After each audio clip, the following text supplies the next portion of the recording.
Apalagi pakai bahasa jin. Tak jelaskan ini bahasa jinnya. Bismillahirrahmanirrahim. Wazqakin aqaja matarimakum wa yaqya wa inna akanahum. Nah, itu bahasa. Bahasa khusus. Bahasa apa? Bahasa jin. Kalau bahasa malaikat, Bismillahirrahmanirrahim. Maqali inna kalimah Allah, maqali inna kalimah dunya al-khataliyama filma Allah. Maskun akariyama umhakariyama filma Allah. Hati-hati. Kita ini jangan sampai menyumpahkan diri sendiri. Ibarat kita sudah sumpah kepada jasad, sumpah kepada hati, sumpah kepada ruh. Tidak sadar bahwa tulisan itu sudah menyebar ke seluruh Indonesia, Asia dan dunia. Hati-hati. Betul atau tidak? Kata Bilatung, kata cacing. Makan tuh. Mas asyidi idhasya tasyida. Kamu waktu di dunia saya jadi cacing, bisa menjadi umpan. Sekarang kamu jadi umpan saya. Kata cacing gitu bahasanya. Makanya ditanya kata semut, ini bahasa semut. Bismillahirrahmanirrahim. Asyukuri innaka yama kariyama gufron, alkihi innaka yama adar yama firma Allah. Apakah saya didoakan enggak gufron? Ya jelas lah. Karena saya informasi dengan Nabi. Nabi siapa? Nabi Sulaiman alaihi wassalam dengan saya. Saya difitnah dina, senang tetap saya mendoakan. Oke. Semua gudangnya tetap kata Rasulullah, Rabbana qul inna rahmatan ibadah, qul inna rahmatan lil alamin. Doakan. Gimana? Alhamdulillah. Baik, pertanyaan selanjutnya, apakah agama Kristen, pokoknya selain Islam, Mbah, selain Islam, Kristen, Buddha, Hindu, itu bisa masuk surga? Bismillahirrahmanirrahim. Assalamualaikum warahmatullahi wabarakatuh. Assalamualaikum warahmatullahi wabarakatuh. Alhamdulillah wa syukurillah sebangsa dan setanah air. Agama disebut lintas agama. Apakah itu masuk surga? Ya masuk. Karena apa? Sudah ada gardu masing-masing. Betul nggak? Nabinya siapa? Atau malaikat siapa? Atau ulamanya siapa, pemimpinnya siapa, itu sudah ada channel-channelnya. Betul nggak? Ada juru kunci-kuncinya. Masuk surga. Masa Islam aja yang masuk surga? Ya enggak. Semua orang yang memiliki kepercayaan, dia punya keyakinan bahwa keyakinan itu akan mengantarkan dia pada maslahat. Silakan cek. Kalau Anda tanyakan kepada non-muslim, dia pun akan yakin masuk surga. Tidakkah kita menyerupakan diri dengan orang Yahudi, Nasrani, bila kita meyakini hanya kita yang masuk surga, sedangkan yang lainnya masuk neraka? Tanya. Semua orang yang memiliki kepercayaan, dia punya keyakinan bahwa keyakinan itu akan mengantarkan dia pada maslahat. Silakan cek. Kalau Anda tanyakan kepada non-muslim, dia pun akan yakin masuk surga. Anda tanyakan misalnya pada orang Nasrani, dia yakin masuk surga. Anda tanyakan kepada orang Yahudi, dia yakin masuk surga. Anda tanyakan pada diri kita sendiri, kita pun yakin kita akan masuk surga. Hanya di antara sekian keyakinan itu, kita bisa ukur mana di antara keyakinan yang membuktikan kebenaran dari apa yang diyakini. Sama, Anda ingin mengerjakan sesuatu, semua punya capaian. Tapi kan semua capaian itu bisa diukur mana yang paling benar di antara semua itu. Saya beri contoh kepada Anda misalnya. Baik, jika ada orang mengatakan 2 kali 3 sama dengan berapa? 6 misalnya. 2 kali 3 sama dengan 6. Ada yang yakin 2 kali 3 sama dengan 5. Ada yang yakin 2 kali 3 sama dengan 7. Ada yang yakin 2 kali 3 sama dengan 6. Bagaimana membuktikan keyakinan ini? Mana yang paling benar di antara yang 3 ini? Maka perlu diuji dari semua keyakinan itu untuk menentukan mana yang paling benar dari semua apa yang diyakini itu. Baik, mari kita buktikan misalnya. Dari semua apa yang tadi diyakini, kita mesti bedakan. Ini ada 2 pertanyaan. Apakah ketika kita akan yakin masuk surga termasuk tasyabbuh? Yang kedua, bagaimana menguji keyakinan antara yang paling benar sehingga iman kita yakin terhadap apa yang kita yakini. Baik, saya mulai dari yang kedua dulu. Quran surah ketiga Ali Imran ayat 19, paling kiri sebelah atas. Innad dina indallahil Islam. Sungguh jika ada pun segala hal yang diyakini disebut dengan agama, din, maka yang paling benar kata Allah, yang saya ridhai hanya Islam. Islam. Mutlak, itu keyakinan kita.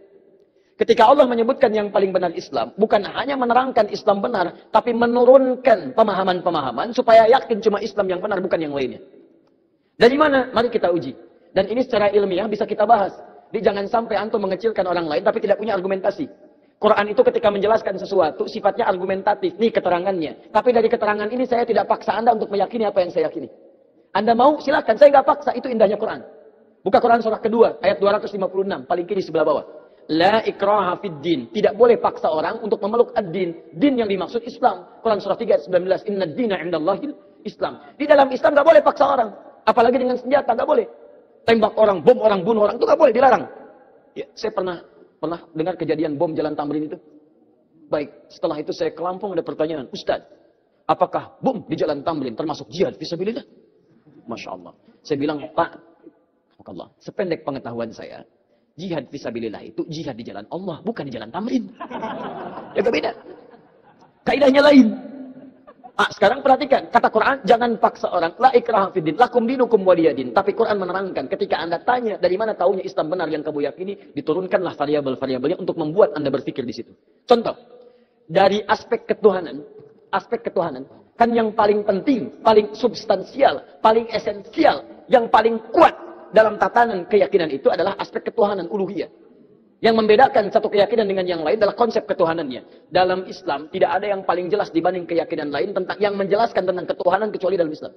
Contoh, saya berikan gambaran. Mohon izin. Siapa Tuhan kita? Allah. Perhatikan baik-baik. Perhatikan, ketika Anda menyebutkan Allah, turun perintah dari Allah. Jangan cukupkan, katakan Allah. Jangan cukupkan, tapi Anda mesti punya ilmu untuk menetapkan kenapa Allah yang dianggap Tuhan.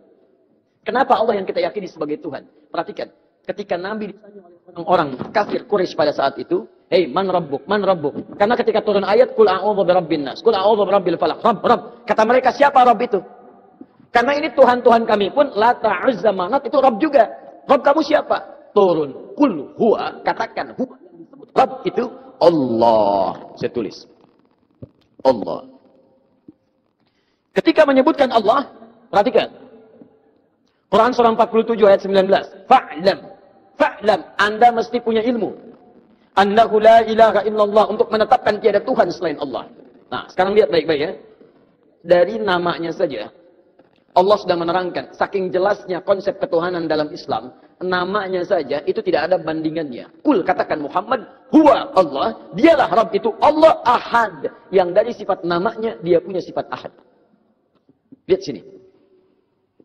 Kata Allah, kalau ada satu yang disebut Tuhan, dipertuhankan, maka ciri pertama, dia mesti beda dengan makhluk. Lihat baik-baik ya. Konsep ketuhanan dalam Islam mengatakan, setiap yang disebut Tuhan, yang diyakini sebagai Tuhan, itu mesti punya perbedaan dengan makhluk yang menuhankannya. Kalau Tuhan sama dengan makhluk, Khalik sama dengan makhluk, apa bedanya kemudian Khalik dengan makhluk? Di kaidah pertama, tidak boleh Allah sama dengan makhluk. Tuhan sama dengan makhluk. Kedua, tidak boleh bahkan Tuhan lebih rendah dari makhluk. Jadi kalau manusia makhluk kuat, Tuhan harus lebih kuat. Kalau makhluknya misalnya punya kekuatan, Tuhan mesti lebih kuat dibandingkan dengan itu. Sepakat sampai sini?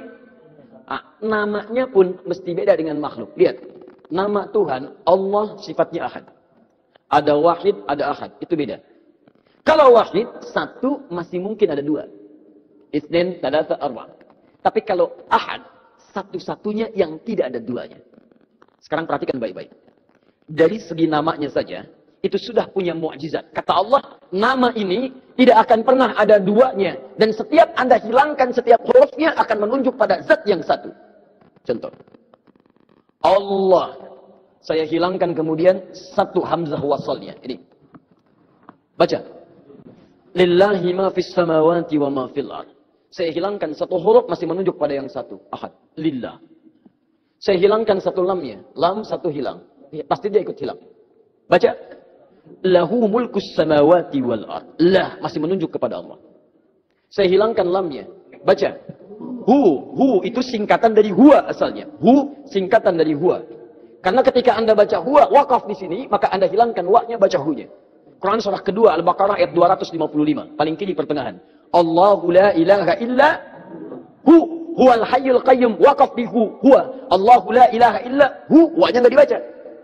Kalau Anda ingin baca, Anda munculkan lagi huwa. Lihat, ketika Anda wakaf di situ, Allahu la ilaha illa asalnya dari huwa, menunjuk kepada Allah. Kalau Anda tanya, siapa itu huwa Ustaz? Kembalikan ke ayat Quran surah ke-112. Kul huwa Allahu ahad. Kul huwa Allahu ahad. Masih menunjuk kepada Allah. Kalau saya hapuskan kemudian, ini saya hapus lagi. Kelihatan? Tidak. Setiap yang tidak kelihatan disebut dengan ghaib. Maka Allah kemudian menerangkan dalam Quran surah kedua ayat yang ketiga. Alladzina yu'minuna bil ghaib. Masih menunjuk kepada ghaib itu ahad. Allah. Setiap huruf dihilangkan masih menunjuk pada zat yang sama. Itu baru namanya saja. Sekarang Anda hadirkan segala nama yang dipertuhankan di sini. Tuliskan. Ambil contoh saja. Saya tidak tuliskan untuk menghormati kepercayaan yang lain. Tapi kalau Anda ingin coba, silahkan masukkan. Karena kita agak sensitif nih. Pulang dari sini jadi tersangka nanti saya. Bisa. Ada yang mempertuhankan dengan nama misalnya. Misal saja. Misal dengan nama yang luas. Misal saja. Misal. Tulis. Buang S-nya. Jadi apa? Menunjuk pada makna yang berbeda. Buang I-nya. Jadi apa? Buang L-nya jadi apa? Buang U-nya jadi apa? Buang T-nya jadi apa? Nggak ada sama sekali. Masukkan nama-nama yang dipertuhankan. Tuliskan hurufnya. Tuliskan namanya. Semua nama dari kepercayaan apapun. Tuliskan. Ketika Anda hilangkan setiap hurufnya tidak akan menunjuk pada zat yang sama. Perhatikan. Dari namanya saja. Sudah menunjukkan bahwa ini nama bukan nama biasa. Jadi benar ketika Allah mengatakan memilih namanya fa'lam annahu la ilaha illallah. Ini menunjukkan keyakinan yang paripurna. Baru namanya. Saya belum bicara rububiyahnya. Saya belum bicara asma wa sifatnya. Itu saya baru bicara tentang namanya saja. Maka kalau namanya saja sudah punya mukjizat jauh dibandingkan yang lainnya. Maka bagaimana kemudian kita menolaknya sebagai Tuhan. Belum yang lainnya. Lam yalid wa lam yulad. Tidak diperanak dan tidak diperanakan. Kalau Tuhan itu hasil dari anak berarti sama dengan makhluk. Lihat kan bedanya, Tuhan, Khalik mesti beda dengan makhluk. Manusia mengandung, melahirkan. Tuhan tidak boleh mengandung, tidak boleh melahirkan. Kalau Tuhan mengandung, melahirkan berarti sama dengan makhluk. Jelas ya? Baik, makanya Allah menolak. Saya tidak dilahirkan, saya tidak melahirkan. Kalau saya punya sifat itu sama dengan makhluk. Kalau kalian menyamakan Tuhan, kenapa kalian menyembah Tuhan? Masing-masing aja ngaku Tuhan. Baik. Walam yakul lahu kufuwan ahad, dan tidak punya partner dalam kekuasaannya. Wah, kalau punya partner bahaya. Tuhan ini pengen begini, Tuhan itu pengen begitu. Ya, ada Tuhan pemberi nikmat, ada Tuhan pemberi azab. Begitu mau diberikan nikmat, kata yang azab, jangan. Karena saya mau mengazab itu. Kata yang pemberi nikmat, jangan dulu, saya berikan itu. Ribut sama Tuhan. Jelas ya? Jadi kalau kita meyakini misalnya Islam agama yang hak, kemudian itu mengantarkan kita ke surga. Ketika Anda yakin dengan Allah disebut beriman. Iman syarat pertama mengantarkan ke surga. Karena itu ketika Allah menyebutkan kalimat surga pertama dalam Quran, surah kedua Al-Baqarah ayat 25, paling kanan sebelah atas, maka disebut kalimat iman dulu. Wa basyiril ladzina amanu wa 'amilus salihati anna lahum jannatin tajri min tahtihal anhar. Berikan kabar pada orang-orang beriman dan beramal saleh, maka mereka mendapat kesempatan untuk bisa masuk ke dalam surganya Allah yang mengalir sungai-sungai keindahan di dalamnya. Jadi ini yang pertama. Jadi kalau ada misalnya mohon maaf, orang-orang meyakini agama saya benar mengantarkan ke surga, kita bisa uji dengan keterangan-keterangan dalam Al-Qur'an. Jelas ya? Tayyib. Sekarang apakah kalau orang Yahudi Nasrani meyakini masuk surga, kita meyakini sama tasyabbuh? Anda pahami dulu apa itu tasyabbuh. Sehingga dengan memahami kalimatnya kita bisa menerangkan hukumnya. Nah, sekarang ini banyak orang menyimpulkan satu hukum tapi tidak paham dengan esensinya. Tasyabbuh itu artinya menyerupai perbuatan-perbuatan yang dengan penyerupaan itu mengesankan dia bagian dari orang yang mengerjakannya. Bisa. Tasyabbuh itu dibagi dua. Tasyabbuh yang kurang sama sekali. Nggak boleh. Yang terkait dengan ibadah kita. Antum kenal Kiai Haji Muhammad Hashim bin Asy'ari pendiri NU? Kenal di mana? Luar biasa memang gini. Utsman bin Affan kenal. Ini Umar bin Khattab kenal. Luar biasa ya. Kiai Hashim kenal. Dia sudah wafat, beliau sudah lama wafatnya. Kiai Haji Muhammad Hashim bin Asy'ari bin Abdul Wahid bin Abdul Halim. Abdul Halim dikenal dengan Sultan Hadi Wijaya. Ya. Atau dikenal dengan Pangeran Benawa bin Abdullah, dikenal dengan Joko Tingkir bin Abdul Aziz bin Abdul Fattah bin Abdul Rahman. Warid Jadan Aidul Yakin, anak dari Sunan Giri. Baik, anak Maulana Ishaq, anak dari Sunan Giri. Jadi masih nyambung ke Sunan Giri. Saya sebutkan tadi malam, ya, Sunan Giri punya beberapa anak, di antaranya adalah terhubung kepada ayahandanya Maulana Ishaq. Beliau mendirikan Nahdlatul Ulama tanggal 31 Januari tahun 1926. Menulis 19 kitab. Saya punya semua kumpulan kitab beliau. Itu kitab keduanya, namanya Risalah Ahlus Sunnah wal Jamaah. Buka di halaman ke-14. Paling kanan sebelah atas, baris yang kelima sampai 7. Ujung baris yang kelima sampai ke baris nomor 7. Itu beliau mencontohkan tasyabbuh paling gampang dipahami yang terjadi di Pulau Jawa dan sekitarnya di Nusantara.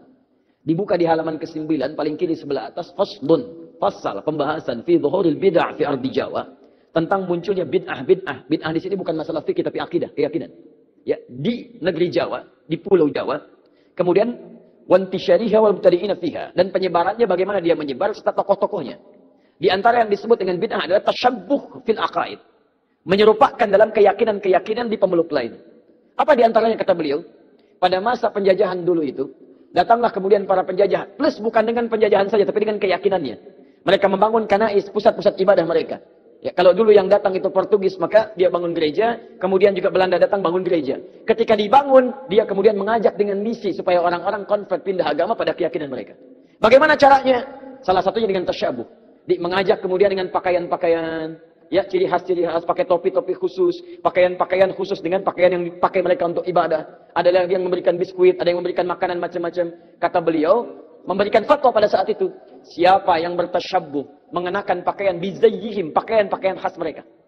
Misal, maaf, ya, pakaian topinya dipakai. Kemudian bisa menggunakan pakaian-pakaian tertentu yang memang digunakan untuk kepentingan ibadah agama tertentu. Maka beliau hukumi yang seperti itu tasyabbuh bil kufri fahuwa kafirun wa haramun. Yang seperti itu dihukumi dengan haram. Tasyabbuh itu artinya menyerupakan dari perbuatan yang dengan perbuatan itu menunjukkan pola ibadah tertentu, pola keyakinan tertentu yang dilarang dalam Islam. Jelas? Ada orang beda kepercayaan dengan kita, dia mengenakan pakaian, tak ikuti pakaian itu disebut tasyabbuh yang dilarang. Ada orang punya kebiasaan, misal ada ulang tahun, tiup lilin. Tiup lilinnya, tiup, nggak mati-mati. Ya, Masya Allah. Karena lilin ditutup dengan gelas, ya kan? Masya Allah. Tiup, bisa, nggak mati-mati, tiup. Nah, itu kebudayaan yang dilarang. Valentine misalnya kan, Valentine, 17 Februari. Kebudayaan datang dari luar. Ya, bertentangan dengan nilai agama. Merusak akidah, muncul banyak yang haram di situ. Ikhtilat di antara remaja, haram. Anda ikuti, tasyabuh dengan itu haram hukumnya. Itu yang disebut tasyabuh. Ya, tapi kalau tasyabuh dalam muamalah yang dibenarkan, itu nggak ada masalah. Misal, orang Yahudi pakai pesawat. Kita pakai pesawat itu nggak ada masalah. Ya, jangan diserupakan. Pesawat. Yahudi pakai pesawat, saya pakai pesawat. Haram. Masya Allah. Tiba-tiba datang panggilan. Haji. Menunaikan ibadah haji. Baik. Hei, siap berangkat besok. Haji. Masya Allah. Siap. Pakai apa? Pesawat. Haram ah. Mau pakai apa? Kuda aja. Bagaimana pakai kuda dari Lombok ke Mekah? Susah. Ya, itu handphone. Orang Nasrani pakai handphone. Antum pakai handphone. Ya, jadi jangan diserupakan. Oh, Nasrani handphone, saya pakai handphone. Berarti haram. Tidak.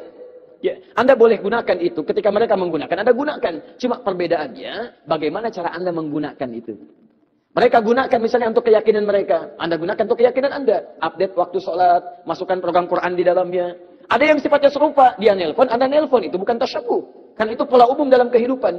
Dia bicara, Anda bicara. Dia makan, Anda makan. Itu bukan tasyabuh. Cuma perbedaannya, apa yang Anda makan, apa yang mereka makan.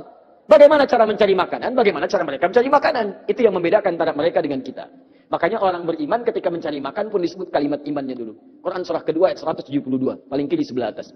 Ya ayyuhalladzina amanu kulu min thayyibati ma razaqnakum. Hei orang-orang beriman, silahkan cari makan dari apa ya rezeki yang telah kami tetapkan. Di orang beriman itu mau cari makan pun imannya disebutkan. Dan halalnya dibuang. Lihat. Ketika Allah menyebutkan manusia secara umum, kalimat halalnya muncul. Quran surah kedua ayat 168, paling kanan sebelah bawah. Ya ayyuhan nasu kulu mimma fil ardi halalan thayyiba. Hei manusia, silahkan cari makan dengan cara yang halal. Silahkan beraktivitas di bumi dengan cara yang halal. Tapi ketika menyebut orang beriman, halalnya dibuang. Ya ayyuhalladzina amanu kulu min thayyibati ma razaqnakum. Halalnya dibuang. Thayyibat jadi dijamakkan. Thayyib jadi thayyibat. Kata para ulama tafsir, kenapa kalimat halalnya dibuang? Karena orang beriman itu imannya akan otomatis menuntun dia pada yang halal. Jadi kalau Anda mengaku beriman, masih mencari yang haram, ada yang salah dalam iman Anda. Ada yang keliru. Makanya orang beriman itu tidak mungkin melakukan perbuatan buruk. Datang ke kantor, tiba-tiba ada yang misalnya ngasih proyek yang tidak jelas, imannya akan menghentikan tangan dia untuk menyebut yang tidak jelas itu. Kalau mereka yakin masuk surga, kita yakin itu bukan tasyabuh namanya. Tapi perbedaan keyakinan kita untuk didiskusikan mana yang terbenar di antara keyakinan itu. Di tasyabuh itu sifatnya ada dua. Tasyabuh dengan yang tidak dibenarkan sama sekali. Yaitu perbuatan-perbuatan kufur yang bisa mengantarkan kita pada kufuran. Atau perbuatan maksiat yang dilarang oleh ketentuan agama. Tapi kalau tasyabuh dalam muamalah itu bukan tasyabuh namanya. Tapi hanya kegiatan-kegiatan rutinitas yang bisa kita kerjakan oleh setiap manusia.